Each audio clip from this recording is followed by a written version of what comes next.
সব বেঈমান খাইতেছে কিনা দুনিয়া।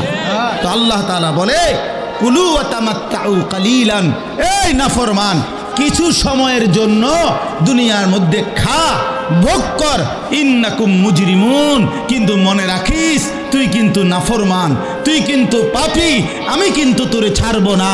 কবরের প্রথম রাত থেকে হাসরের ময়দানে আমি দেখবি তুই বান্দা আমি কত কঠিন কত কঠোর, তোরে আমি দেখাবো। ভাত খাইতে লইছে খাও,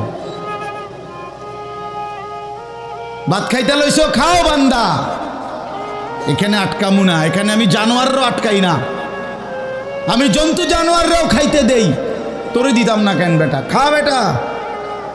কিন্তু ইন্নাকুম মুজরিমুন, মনে রাখো 7টা বাজে নাস্তা করতে বসছো, আল্লাহ যেন ডাক দিয়ে বলে বেঈমান খা, ঠিক আছে নাস্তা, কিন্তু মনে রাখিস ফজরের নামাজ পড়স নাই, আমি হিসাব রাখছি।